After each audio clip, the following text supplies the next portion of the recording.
বন্ধুরা, অনেক সময় কিন্তু আমাদের কথা নেই বার্তা নেই, হুট করে মোবাইল থেকে টাকা কেটে নেয়।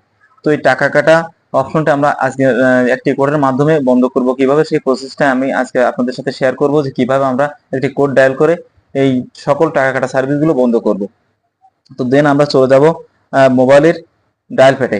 ডায়াল প্যাডে যাওয়ার পর আমাদেরকে *9# *9# যদি আমি *9# দিয়ে যদি আমি আমার রবি বা এয়ারটেল সিমে ডায়াল করি, তাহলে কিন্তু আমাদের টাকা কাটার সকল অপশনটি বন্ধ হয়ে যাবে। দ্বিতীয় স্টেপ আমাদের রয়েছে বাংলালিংক সিম। তো বাংলালিংক সিমের ক্ষেত্রে আমি আপনাদেরকে দেখাবো বাংলালিংক সিম কিভাবে টাকা কাটা অপশন বন্ধ করব। সেক্ষেত্রে আমাদের ডায়াল করবো *121, তারপরে *7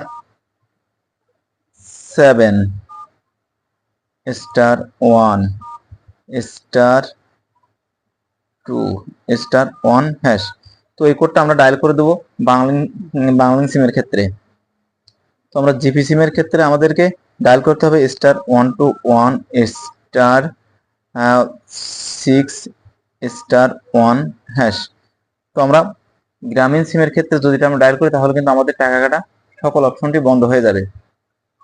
তো এবার আমাদেরকে টেলিটক সিমের ক্ষেত্রে টাকা কাটা অপশনটি বন্ধ করতে হলে আমাদেরকে যেতে হবে মেসেজ অপশনে।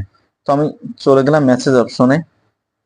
মেসেজ অপশনে যাওয়ার পরে আমাদেরকে এখানে বড় হাতের লিখতে হবে all stop, ALLST, all stop. বন্ধুরা, আমি কিন্তু বড় হাতের সকল অক্ষর দিয়েছি বড় হাতের। তো বড় হাতের অক্ষরগুলো লেখার পর আমাদেরকে যে কোডের মাধ্যমে পাঠাইতে হবে *333-তে আমাদেরকে সেন্ড করতে হবে। তাহলে কিন্তু আমাদের টেলিটক সিমের ক্ষেত্রেও সকল টাকা কাটা সার্ভিস বন্ধ হয়ে যাবে। তো ধন্যবাদ।